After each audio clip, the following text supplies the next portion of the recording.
Hey, what you doing? Nothing. What were you reading? I don't know. What? I can't read. Oh.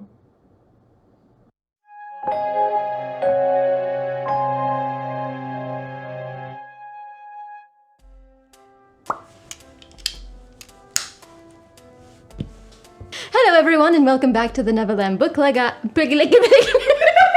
Hello everyone and welcome back to the Neverland Book Club. I am your host Nadia and your friendly neighborhood librarian. Books are overdue. The Neverland Book Club, a place free of judgment over how you consume your stories, though it didn't always used to be that way. Today I'd like to discuss how to read. Is there a right or wrong way? Do you have a favorite medium? I actually remember in preschool or kindergarten when I was just a little bit shorter than I am now, or whenever you teach children how to hold a book, we had reading hour. We would choose a book from our little library, find a seat on the reading carpet, and first the teacher would read to us for the first half of the hour, then we would quietly read for the second half. This was always my favorite part of the day, other than nap time, which is still my favorite. And I realized this was my first Audible subscription. Being read to and reading on my own both delivered stories to me, but which did I like better? I was taught reading etiquette, how to hold a book properly with both hands, how to turn pages with respect. Always use the top right corner of the page to turn, never leave a book open or unattended, always mark your place with a separate bookmark and close it front face up, never leave it on the floor, and never lick your thumb. It's disgusting. My kindergarten teacher was mad respectful of her literature, and she would be very disappointed in what I just did to that book that I threw.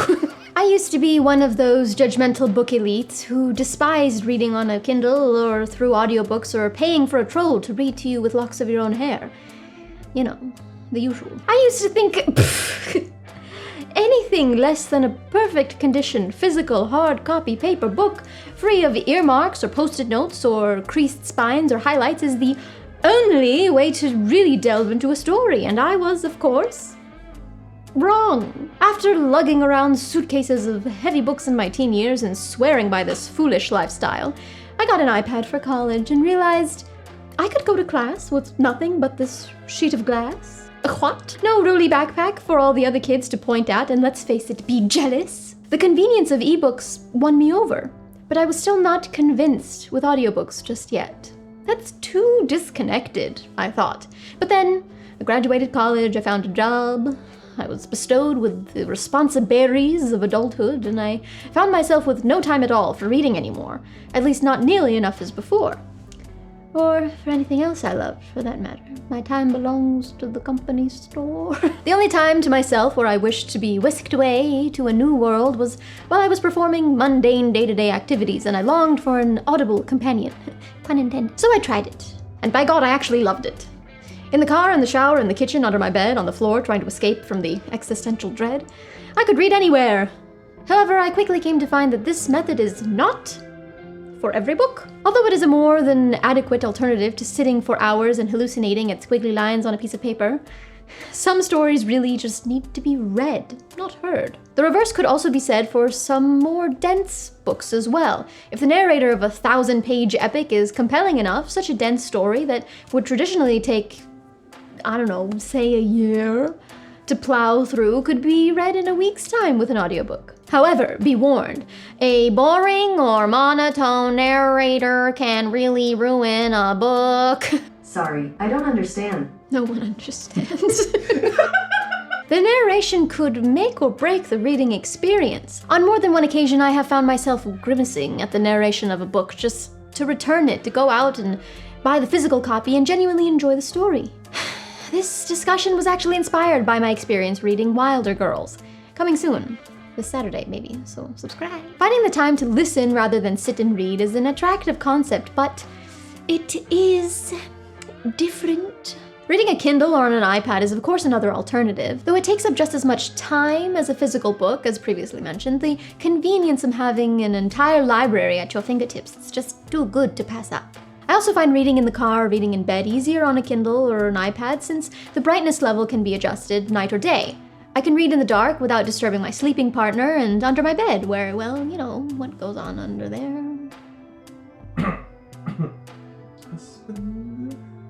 My sleeping partner is my husband. Holding it in the hand is also an easier experience, though it's not as satisfying. It's definitely easier on the wrists. Even if I find myself in a situation where I have nothing but my phone on hand, my library is still there. Though the screen is annoyingly tiny and I have to swipe to a new page every other sentence, I'm still reading, but it's also just not the same.